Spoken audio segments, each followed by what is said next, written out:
வணக்கம் மக்களே, நான் விஜயதரன். தமிழ்நாட்டு தேர்தல் வரலாற்றிலேயே முதல் தடவையாக ஒரு தமிழன் முதலமைச்சராக வந்திருக்காரு. அது தளபதி விஜயன்னா.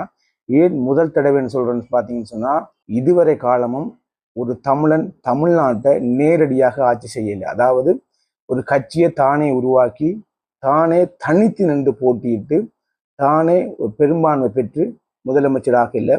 இது முதல் தடவையாக வரலாற்றில் நடைபெற்றிருக்கு. ஒரு தமிழன், அதாவது தமிழக வெற்றி கழகத்தின் தலைவர் தளபதி விஜயன்னா தமிழ்நாட்டை ஆட்சி செய்யறதுக்காக முதலமைச்சர் ஆகிறதுக்காக காத்து கொண்டிருக்காரு. அதுக்கான தீர்ப்பை தமிழ்நாட்டு மக்கள் எழுதியிருக்காங்க. இப்ப இரவு 12:30 இப்ப வந்திருக்கிற தேர்தல் முடிவின்படி 107 இடங்கள்ல தமிழக வெற்றி கழகம் முன்னிலை வகிக்குது. அது 108ஆகவும் மாறி மாறி இன்னுமே உறுதிப்படுத்தப்பட்ட எந்த தகவலும் வெளியாக இல்லை. ஆனா இப்ப என்ன பிரச்சனைன்னு சொன்னா, ஆட்சி அமைக்கணும்னு சொன்னா பெரும்பான்மையான அந்த 118 சீட்டுகளை தமிழக வெற்றி கழகம் பெற்றா மாத்திரம்தான் என்ன சொல்றது ஆட்சி அமைக்க முடியும்னு சொல்லி சோசியல் மீடியாக்களை பேச்சுக்கள் போய்கொண்டு, நிச்சயமாக அது பெறாவிட்டா கூட தனிப்பெரும்பான்மையோட தமிழக வெற்றி கழகம் வெற்றி பெற்றிருக்கு. அதன் அடிப்படையில் கவர்னர் தனித்து நின்று பெரும்பான்மை காட்டியிருக்கிற கட்சியை தான் அழைப்பாங்க. அதன் அடிப்படையில் தமிழக வெற்றி கழகம் ஆட்சி அமைப்பாங்க. ஆனா கவர்னர் அதை என்ன சொல்றது அவருடைய கட்சியின் பலத்தை நிரூபிக்கிறதுக்கு சில வேளையில ஒரு கிழமையும் கொடுப்பாரு, இல்லாட்டி ஒரு மாதமும் கொடுப்பாரு. அதாவது உங்களுடைய எம்எல்ஏக்களுடைய பலம், அதாவது எத்தனை எம்எல்ஏக்கள் உங்களுக்கு ஆதரவாக நிற்கிறாங்கன்னு காட்டுறதுக்கு ஒரு கிழமையும் கொடுப்பாங்க, இல்லை என்ன சொல்றது ஒரு மாதமும் கொடுப்பாங்க. அது கவர்னர் என்ன முடிவு எடுக்கிறார்ன்றதை பொறுத்து.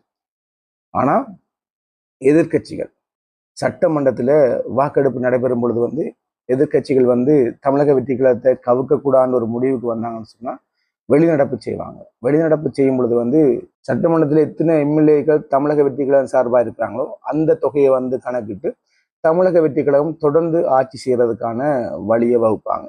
ஆனா இப்ப கொண்டிருக்க செய்தியின் அடிப்படையில சிறிய சிறிய கட்சிகள், அதாவது 5 சீட்டு 1 சீட்டு 2 சீட்டு கொண்ட கட்சிகளோட பேச்சுவார்த்தை நடைபெற்று வருவதாக, அவர்களுக்கு ஆட்சியில என்ன சொல்றது பங்கு, அதாவது ஆட்சியில பங்குன்னு சொன்னா அமைச்சர் பதவி அப்படி வழங்கி அவர்கள் என்ன சொல்றது தமிழக வெற்றி கழகத்துக்கு ஒரு ஆதரவு கொடுக்குற மாதிரி பேச்சுவார்த்தை நடைபெற்று வருவதாக தகவல் வெளியா இருக்கு.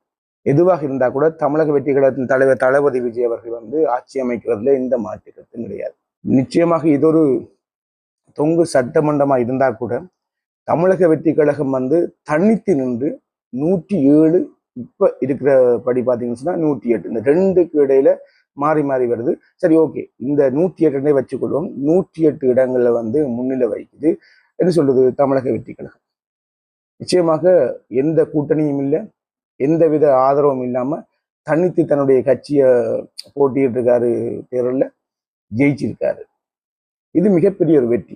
தளபதி விஜய் அவர்கள் டெல்லியில் நடந்த மாதிரி ஒரு விடயத்தை முன்னெடுக்கலாம். என்னன்னு சொன்னா ஒரு சில மாதங்கள் ஆட்சி செஞ்சுட்டு, அதோ ஒருவருடைய ஆதரவோட என்ன சொல்றது கூட்டணி ஆதரவோட ஆட்சி செஞ்சுட்டு எனக்கு போதிய என்ன சொல்றது பெரும்பான்மை இல்லாததால நான் என்ன உங்களுக்கு செய்ய வேண்டிய எந்த திட்டங்களும் என்னால சுதந்திரமா செய்ய முடியலன்னு சொல்லிட்டு பதவியை ராஜினாமா பண்ணிட்டு தேர்தலுக்கு போனாருன்னு சொன்னா, நிச்சயமாக டெல்லியில் நடந்த மாதிரி தமிழக வெற்றி கழகம் மீண்டும் தேர்தலை சந்திக்கும் பொழுது மாபெரும் வெற்றி அடைய வாய்ப்பு இருக்கு. மக்கள் மத்தியில தளபதி விஜய் அவர்கள் ஒரு முதலமைச்சர் ஆனா பிறகு மீண்டும் ராஜினாமா பண்ணா ஒரு தேர்தலில் பிரச்சாரங்களை ஈஸியா பண்ணக்கூடிய மாதிரி இருக்கு. ஏன்டா அதிகாரம் தளபதி விஜய் அவர்கள்ட்ட இருக்கு.